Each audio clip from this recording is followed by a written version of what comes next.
Hey, Whiskey Network, it's Mark Pruett. I am pleased to welcome a bona fide superstar today. He is a talented artist with over 45 million records sold that includes 16 studio albums, multiple collaborations, film scores. For nearly 40 years, he has collaborated with his wife, Pat Benatar, to create legendary music that has been the soundtrack of multiple generations. Most importantly, he is a whiskey enthusiast, so much so that he pours his talents into making bourbon with his own unique style. It is my honor to welcome Neil Giraldo today. Neil, thank you for coming to visit the Whiskey Network. Yeah, thank you, Mark. Thanks for having me. Yeah. Thank you. Uh, to kick things off, Yeah. let's get started about you and whiskey. What's your first memory of whiskey? Well, since I got to blame it on somebody, I guess I guess I have to blame it on my Sicilian family. My grandfather and my grandparents came from Bronte Catania, Sicilia, and I remember being 5, 6 years old, and I was sitting on my grandpa Nunzio's knee, and he was holding me with one arm, and the other arm he had his little juice glass that was filled with his different spirits, yeah, and he had his own little still in the basement of his little tiny little house, and he made grappa and whiskey and wine, just about everything, right? So you'd have it, and I remember taking a little sip and going, woof. Grandpa, no, that's pretty weird stuff. And then my father took on the winemaking and grappa as well. So I was always surrounded with it. Actually, it was a funny thing too. I had very low blood pressure when I was a child, and I was really always sick. I never went to school, sick all the time. And I remember going to my mother taking me to the doctor. I think I was like 10 years old, and she says he needs to eat more garlic and he needs to drink wine at dinner. So there I was at 10 years old. I was I was drinking red wine. So they used to pour a little Coke in it, a little Pepsi in it too as well. That's what the Italians used to do. So that's my first my introduction into it. And And then it kicked off a lifetime love affair, right? Yeah, you know what I like about dark spirits is I like the conversational point of them. Like if you're sipping on a whiskey, bourbon, cognac, I want to engage in more conversation. I think people need to put the phone down, get some conversation going, sip, relax, share with families, and of course, sip responsibly, like I always say. Of Um, course. there's no race. There's no race in that. It's like life. Take the we long. always One of the things that we always talk about at the Whiskey Network is exactly that. Number one, whiskey is meant to be shared. Number two, there's always great stories that come out of sharing whiskey and having those wonderful interactions with one another. Going back to something that you said, and we can certainly cover this a little bit later because I have a question for it, but I was looking and I saw that you mentioned Nunzio. So is that the origin of the grap, what you're trying to launch with grappa with Nunzio's basement? Nunzio's basement. That's exactly right. Perfect reference. That's great. Absolutely.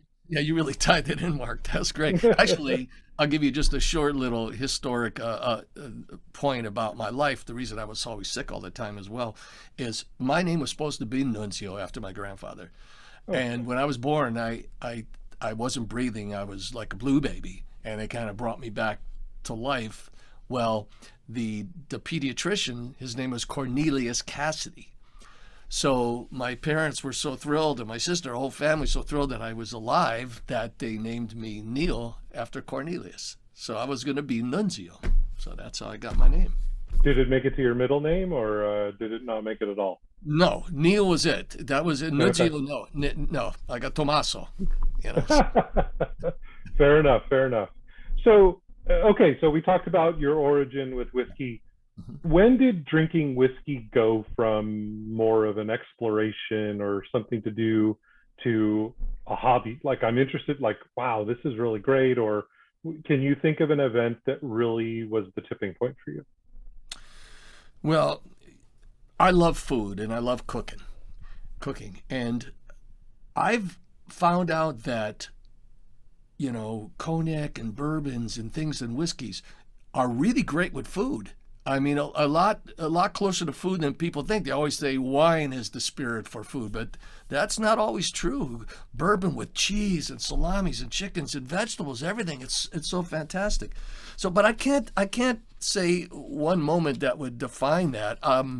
when I was a young musician, I think I was 17 at the time, 17, I think 18. I was in this band in my local town of Cleveland, and we had this club where the club owner let us rehearse during the days. And he would always say, while you're rehearsing, if you drink anything, just leave the empty bottles on the bar so I know what to refill. So everybody had their choice, and I always had bourbon. I picked whiskey.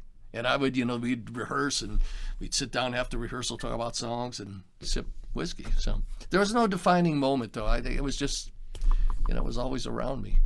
Oh, that's okay too. I mean, I think if it's always been there on the journey and you've just continued to explore it and, getting to the point to where you achieve, now you're making it too, that's not a common journey, but it's definitely something that is very interesting about your background. Well, the Italian to Sicilian roots that I have is, the cooking is such a large part of our life, and dinners are big. I like to, our Sundays went on forever, drinking and eating and all that. So I even as a young child, not a young child, but like, 15 at 16, I really liked sipping. I was underage, but I was allowed to drink in the house. So I really liked sipping, and I wasn't a guy that wanted to get smashed. Is that a bad word? No, not a bad word. Yeah, I wasn't about that. I just enjoy I need to cool my head down. I got a lot of stuff going on in here, and then, Sure.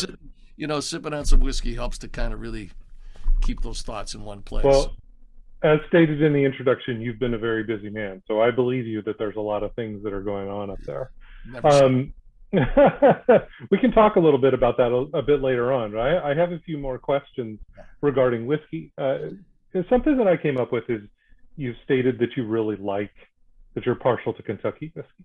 Yes. What is it about Kentucky whiskey? There's a lot of variants that are out there, but tell me about what makes that special to you. Well, I can't necessarily say what makes it special, but what I could say is, Tennessee has that charcoal, charcoal thing, which I do like, but I prefer the Kentucky taste. I just do. It's a different thing. I pick up a lot of that charcoal with Tennessee whiskey, though I do like it, and since we are blenders and distillers as well, there's a great way to blend Kentucky with Tennessee. There's all kinds of ways to make that. We do cognac barrels, Pinot Noir barrels. I mean, all kinds of stuff. But there's a ways to do it. But I don't know. It's just something about it's just something. It just does it. That's okay too. I mean, there are no requirements from the enjoying whiskey perspective. It's always just an interesting question, because I think what it does is it gives a good indication of where your tastes are. And so this leads me to sort of a follow-up question is, when you branch out, do you branch out into other things? Are you into single malts? Are you into scotches? Or are you pretty much in the bourbon world? I like scotches, and I do branch out into those areas too. I'm not a big fan of the peatiness with scotches. I can't get there. Like I love grappa. And when I was introduced to Mario Andretti, because we have a race car, Three Chord Bourbon had a car on the circuit. Oh, no kidding. Yeah, and Mario doesn't really talk to many people. But when I met him, we started talking. We were talking about our Sicilian roots, and we started talking, and we got on to grappa. And it says how much he loved grappa, and we were just talking about it. And I've always wanted to make a grappa, but here's what I want to do. I want to make a grappa that has a better nose to it. Sometimes those grappas, that nose can't go there. Can't. Little rough. Can't do it. It's got to be smooth on that. So that's part of the Kentucky thing too, and the Tennessee. Like I said, the blends. It's fragrance is important. It's important to me. So when you're not sipping on Three Chord, what are some of the things that you go to? I like some brandy. I like some cognacs. But I mostly stick into the bourbon. I do go into grappas just because I get so many samples and things from my master distiller and blender, Ari Zussman. He's always sending me things all the time. Try this, try this, try this. So I just keep. I'm like the what do you call it? The testing animal. Hey, that's not a bad thing. Just It's send it not over. I'll test it. That's okay. exactly You've been on the road for I probably 38 years. It sounds maybe a little bit like longer. 45. Yeah. Okay, 45 years. Mhm. Um, have there been any memorable tasting experiences? You've obviously been all over the world, and whiskey is something that is universal across the globe. Can you think of anything unique that you've tasted, or anything unique that's happened somewhere else regarding whiskey? Yeah, but not so much whiskey, but the different schnapps and things like in France, in Maribel, France, Grenoble, Strasbourg. Um, the record companies would always take the acts out for dinner, right? Hmm. And they'd like to impress, so they would buy all these crazy drinks and dip stuff. I during those years, I didn't know what I was sipping, but it all tasted pretty good to me. So yeah, I don't have any kind of memorable. Oh, let's see. I correct that. When I stay in New York these days, I go to the Lot Palace, and I Hmm. love their rarities place there. So, the proprietor of that place usually pours me all kinds of different things. So I'm getting some phenomenal historic whiskeys when I'm there too. So, but that's not part of touring. That's just when I'm traveling too. So, Well, that's okay. I mean, what's interesting to me and what I really like about the conversation is that you don't put a lot of limits on the experience that you're having. So, you're partial to certain things, what you like, mhm. but you're also willing to branch out and to explore Correct. additional things. Yeah, I'm not a Um, snob. I'm not a snob. I don't do any of that. One thing about being a Sicilian Italian is that you realize that spirits are a beverage. It's a beverage. uh-huh. If you go out to dinner, you don't necessarily need to have a $200 bottle of wine to enjoy the dinner. Just like the whiskey. It's all about the moment too. The Sure. moment creates it. Well, Like me. speaking of the moment, when you're on stage, do you enjoy a little something? I know you don't overindulge, but do you have a little something on stage, or you No. go on stage clear? Yeah, I do not. I don't drink anything on stage. At one point, I used to take a light beer and I put a bunch of ice in it, some lemon and some fruit stuff in it, just as like a thing for my throat, sort of. But I Yeah. don't drink at all on stage ever. Afterwards, yeah. Before, never as well. So, and after golf, of course. So that's a whole other thing. What's your handicap? Well, it's not so good these days. It's like 14, but it was better before. But then it got a little sloppy. I'm gonna blame everything on COVID, I guess, like my haircut and everything else. I don't get my haircut anymore. So, but I can't say that anymore. Now you can get your haircut. So, What's the best course we're getting way off course here, but I got to ask, what's your favorite course so far that you've been on? probably it's up there. Let me see if I get the name of it. It's in Oregon. Why can't I think of the name now? It's right on the coast there. It's fantastic. There's 3 different tracks there. I can't think of the name, but that is my favorite because I really like the Irish Scottish golf. I like when it's overcast, when you're near Hmm. the shore, the West Coast shore. You get that, mist and cold and wind. I really like that. There you go. I'm a Kapalua guy. I like the beach course. Oh Okay, man. now wait a minute. Hold on a second. I lived in Hanamaui for about 5 years, Oh, no and I've, kidding. I've been going there for the last 30 years. Oh no, longer, 30, no, longer, like 38 years. So I love playing YLA. I love Hmm. what's my favorite one? Oh, gee, Elier. I love Elier. Yep. Yep. Yeah, Yep. I even like Pukalani. Yeah. Pukalani. Pukalani's an old steady. That's been there for quite a long time. Yeah, that's the one you just go up when you go into Costco, and then you're gonna play golf, go to Costco after, and then head back to Hana. Yeah, I can neither confirm nor deny that I have spent uh, fun nights on the streets of Lahaina. Let's yeah, I know. I stay away from Lahaina. let's just leave it at that. Yeah, I won't go there either. No,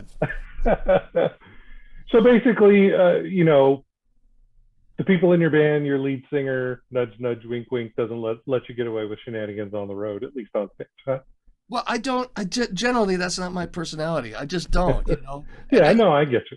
The place I love the most is in the studio because I'm a writer and producer. That's Hmm. mostly what I do. I use instruments as tools. So, and I've written and produced records for John Wayne, Kenny Loggins, Steve Forbert, Rick Springfield, Rick a bunch of Springfield, yeah. yeah. So I like that the best to me. That's I'll tell you what you don't do. I did this once. This is a funny little story. I just made this record. I finished it. I was really happy with it. My engineer was English. And he said, Leo, we're finished. Should we drink? I go, sure. What would you like? He goes, let's have grappa. So I had this bottle of grappa. So we poured one drink. And then he said, let's listen to the album. I go, okay. So we let the tape play and we're drinking this grappa. And I'm starting to listen. I'm going, oh no, it doesn't sound good. We were getting hammered on this grappa and not knowing it, and the record sounded terrible. I was so depressed. I thought I ruined the whole thing, and I woke up the next day. I listened to it, and it was okay because it slows down your metabolism, so you think everything is too fast.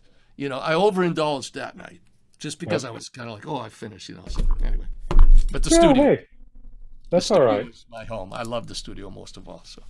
Hey, the list of your collaborations is absolutely unreal, in addition to the things that you have produced on your own. I mean, there are things out there that are literally the bedrock of rock and roll, at Oh, least thank for you. my generation, that you had your hands in. So that's quite phenomenal. You've been very busy, and it serves you very well. Thank you. Tell Appreciate me the story of when you decided you wanted to make bourbon. Okay, I'll tell you the story how it happened. I was working on the screenplay, and I did some social media posts saying this is what I'm doing. And a friend of mine contacted me, and he says, "Would you be interested in having any help with this?" And I says, "Well, yeah, let's talk about it." So I met him in my hometown of Cleveland. I went back to Cleveland. He was from Detroit. I met him in Cleveland. He says, "I got an idea. Why don't we get a spirits company to give us some seed investing, and then we can get a trailer made?" I says, well, that's not a bad idea. I said, why don't we start our own company? That was May 2016. He just laughed, and he knows me pretty well because I'm a pretty impulsive guy. If I get an idea, boom, I do it. So Yep. he goes, are you serious? I go, I am. So from that day, Steel Bending Spirits, which is the company name at Three Yep. Chord Hmm. Bourbon, was born. And by the way, I never finished the screenplay. Will you? Yes, I will. I will finish Okay, it. I fair never enough. did. At least the spirits company, and then we searched the country, trying to find the best people. Because I like to say that we got. This is the perfect time for this too. I say that we got the best spirits band in the country. And before we go any further, I have to name every person that works for this company because it's Please very do. important to me. Because we are a team. Everybody matters. Everybody is equally important. It starts with Hannah Giraldo. That's my daughter. Tony DeYoung, Ryan Gill, Michael Nanula, Laura Webb, Megan Reckling, Ari Zussman, Rich Jones, Debbie Lanoy, Brian Canning, Barry Bookin, who you know, Bass Reeves, Paul Nanula, and our newly adopted Donna Smith. So those are our team that run our fantastic company. Thank you, team. Yeah. Because I'll tell you what, over my shoulder here, I was able to sample these three expressions, and it's a close tie. It's somewhere between the Pinot finish or the tonal vibration, the blended bourbon whiskey. Ah, interesting. Those two spoke to me very loud and clear. The Pinot just jumped on the nose, just jumped right out of the glass at me. And I love Pinot in addition to drinking whiskey. Don't get me wrong, I love wine and whiskey, but that was something that was awesome. So Thank you. many thanks to all of those folks. Um, what's in store for Three Chord? What's coming up on the horizon? I think I let the cat out of the bag on one of them, but tell Right. me what's happening next. Well, we just finished a barrel, a cognac finish bourbon barrel, which is absolutely sensational. I think we Hmm. did. I can't remember how many barrels we did, but we just can't keep it. Everybody tries it, just got to have it. So, and then we have our whiskey drummer, which you probably don't have there. That's the I 15 year do old. not know. Yeah, that's the 15. Yeah. And then we got a Tennessee, a cask 5, which Yep. is sort of a blend between, I think, the blended and the rye together, right? Hmm. Um, we'll do more with different types of barrels. We'll do more of the cognac expressions. And we'll just keep going. The grappa, like I said, we'll do that, and we'll just keep trying and keep doing different stuff because it, a fundamental to the company was we want to be disruptors in a positive sense. Hmm. My career as a musician and writer and all the things that I do in the music world, I've been a disruptor, and I look at it this way. I've never dumbed down the audience, and this is how it characterizes itself in synergy with the spirits company. I never dumbed down the audience. I always challenge them. And I consider that in the spirits world, you have to challenge people too, and don't be afraid. The times when I felt I did my best work was when I had no fear. I can tell you this from the music world is that I'd say probably anywhere from 80% to 90% of the recordings that I finished and sent to the record company, they turned them down. But I would not change a thing. Yep. And you know what those hits are. And they Right. wouldn't be hits if I changed them. I Yep. stuck to what I believed in. And that goes with the spirits too as well. We heard early on of, oh, you can't be disruptive. I said, well, yes, you can be. We respect tradition. We just, you can't, in music, you can't disrespect tradition. You have to listen back to all the pioneers to get where you are at, right? And Yep. another thing that's fundamental to this company too, I have to say, is we have a music ambassadorship. From day one, I says, we have to have a nonprofit component to this company. Dollars that come in, I don't want to wait until we're, God willing, 300, 400, $500 million company to have a give back. So we started a give back program right away. And people can learn more about it if they go to threechordbourbon.com, go to the Facebook pages, the official Neil Giraldo Facebook or Three Chord Bourbon Facebook, and you can learn more about that. So that's very important. And blues societies, music. Did you know that Son House, who I believe is one of the greatest blues pioneers in the world, doesn't have a tombstone? And societies like that, we fundamentally, we support those. So it's the Give Back program is essential to the running of this company. You beat me to the punch because that was something that I definitely wanted to point out is I think one of the amazing things about Three Chord is you've got a give back program. And as a matter of fact, something that is very prevalent in your profile, not just with Three Chord, but in your music career, is you have always given back. You have been given several awards. You have been given tons of recognition for the work that you have done to give back to underprivileged children, Right. things across the board. So hats off to you because that's an amazing mission for you. Thank you. Um, It's never enough, though. There's a lot of people. Correct. Yeah. It's never enough. And Yeah. homeless teens too. And nobody talks about homeless teens. There's a company, a nonprofit called UnitedOutreach.org that I'm involved with as well. So you just got to. It's the right thing to do. It's always felt right to me. Yeah. And it makes a lot of sense. So just to sort of cover here, Yep. we've got the blended bourbon whiskey, which is the white label, 81 proof, in the running for my personal favorite. 12 bar reserve proof. This is the golden label. It varies anywhere between about 95 to 105 proof. Correct. Amplify rye, which is the green label, 95 proof. Very good. I enjoyed that last night. Nice. Strange Collaboration, which is the red label, which is finished in Pinot barrels, 99 proof. You mentioned the Whiskey Drummer 15-year, which basically evaporates when it's available. So if you're interested in this, you better get ahead of it and get it done. And then you've got your Three Chord Tennessee Straight Whiskey, aged in no less than 36 months, about 85 proof. Mm-hmm. Key question. Yep. Where can you find your products?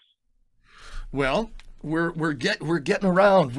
I don't know how many states we're in now, but we're spreading out. We're spreading fast. I think there's Craft Shack. You could go online to Craft Shack to find it there.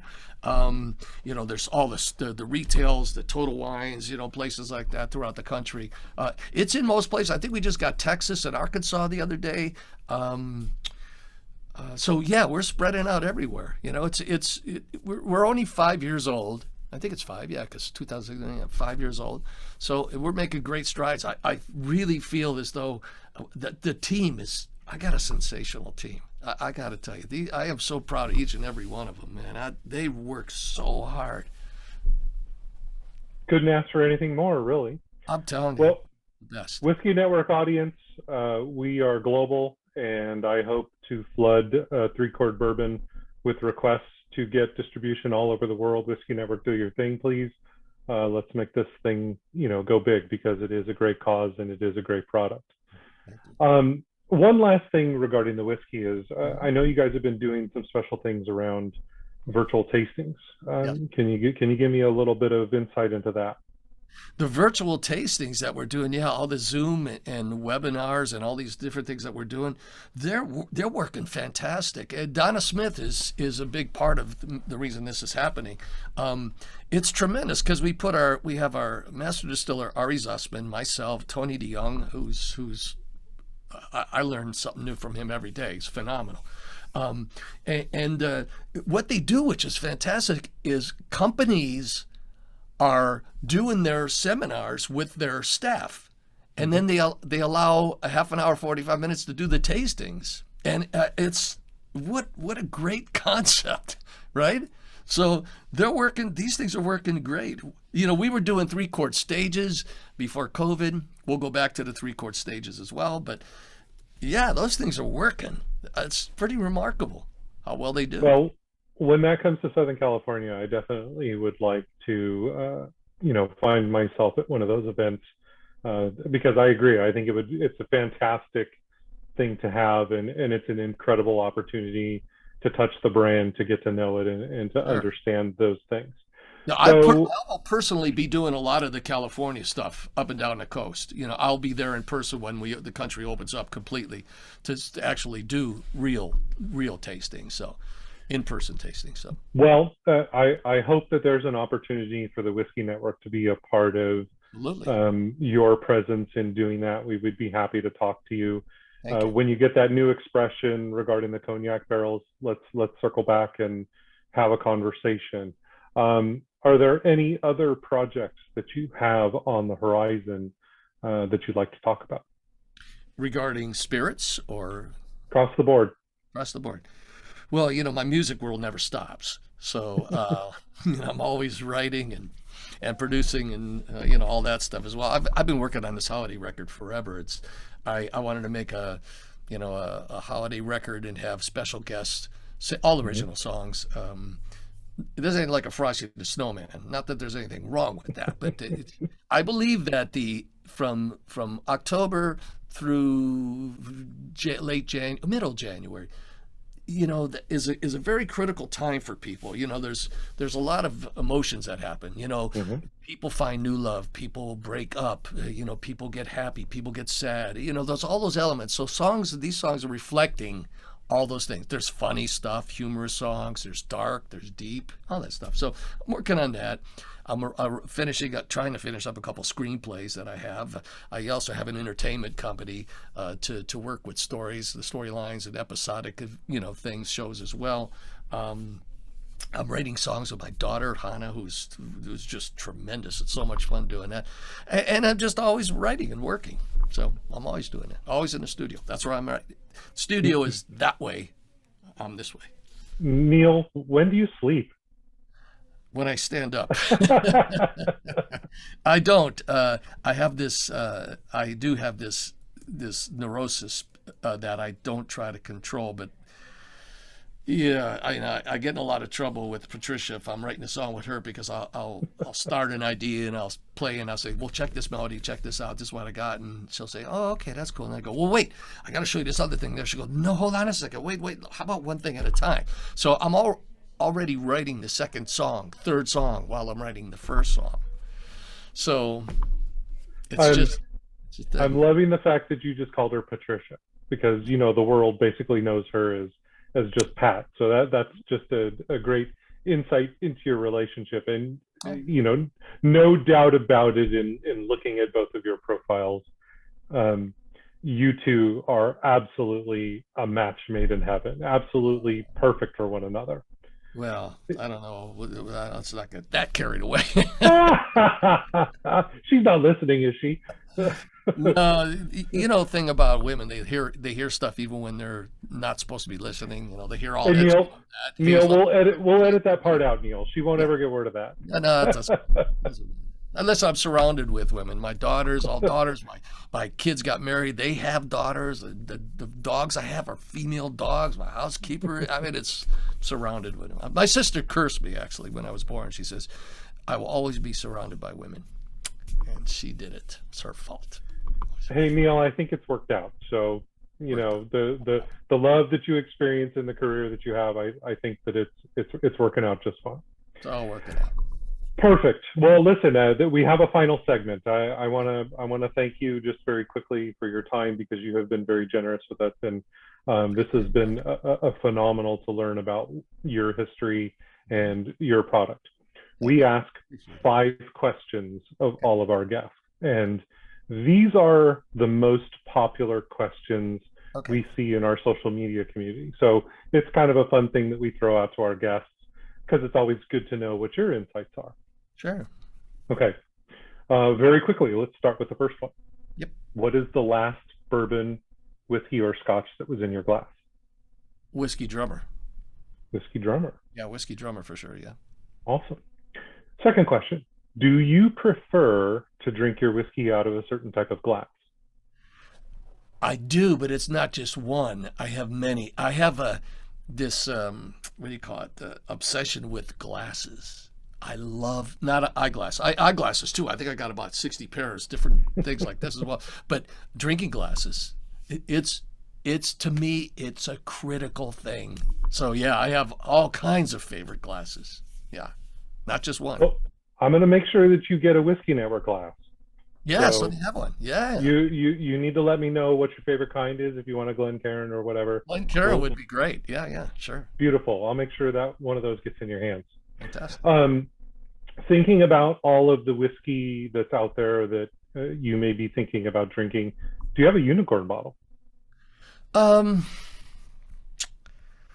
not not really. I have a believe it or not, it's a scotch that I have that when my first daughter was born, I bought a bottle of the scotch and I've tried to save it all the way down. So I would have to say that's it. Now I honestly I don't know what it's called. I know that it has this label that was scribbled with pencil or it had writing on it. Honestly, I don't even know what it is. So that's a unicorn, but that's a scotch. In today's world, I have to throw something out to Kentucky Owl. I think they got something going on. I really do. And there's a I lot of don't great companies now that are making some great stuff. So I don't have it within arm's reach, but I've got a bottle of confiscated somewhere yeah, over here. So you and I are in the same boat from that perspective. absolutely. Okay, hypothetical question. I'm looking for a gift for a friend. The budget is between $50 and $75. What bottle do you recommend? Uh, I think the strange collaboration gets you into that zone there. I think that's it. Done. Um, yeah, that would be it. Yeah, the strange. Strange collaboration it is. I'm in. Yeah. Finally, Yep. and I'm particularly interested in this because of your heritage. Yep. What's your favorite toast? Well, it's got to be cent'anni or cin cin. Italian thing, 100 years. And usually toasts in an Italian family go as long as the dinners. Once Uncle Tony starts talking and Cousin Nunzio gets in there, before they know it, they're like, they're toasting everybody, you know.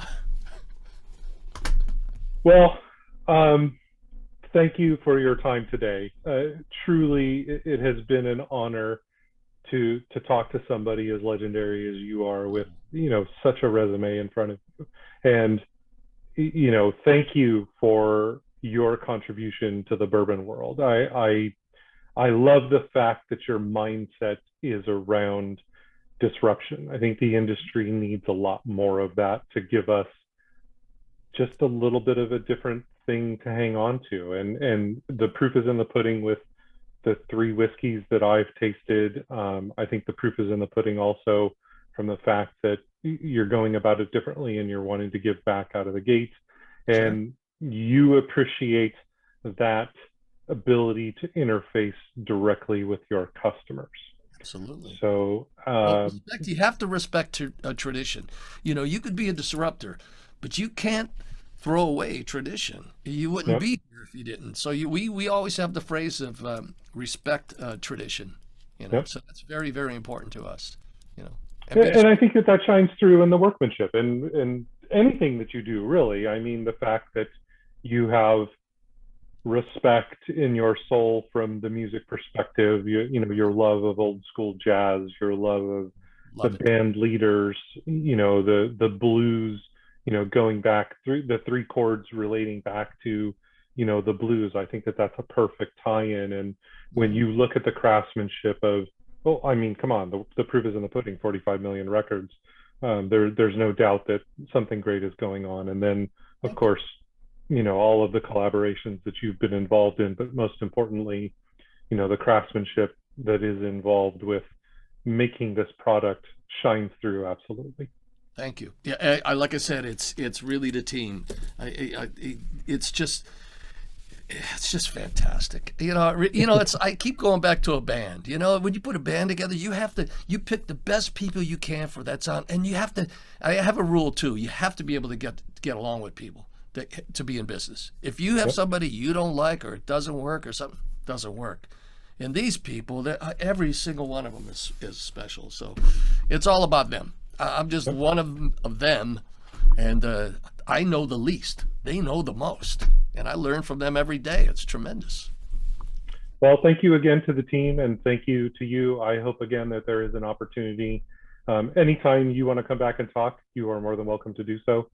You always have a seat here at the Whiskey Network, and we would be happy to talk to you again.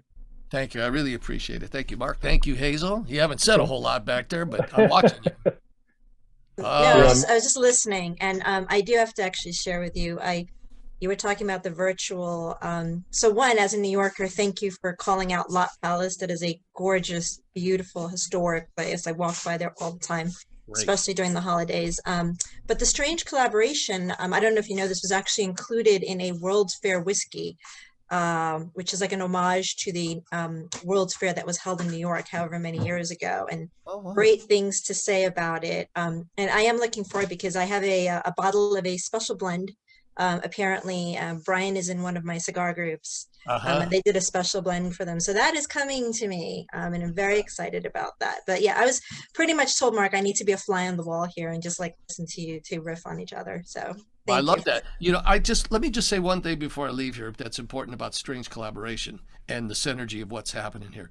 It's called strange collaboration because of Brian Strange. Brian Strange is a dear spiritual friend of mine, and he has a vineyard up in Northern California, and I'm connected with him through his son, Johnny Strange, and Johnny Strange was a flyer, and he was also dating my daughter, and he was the youngest climber to do the major seven summits. I think at one point he was the youngest. Wow.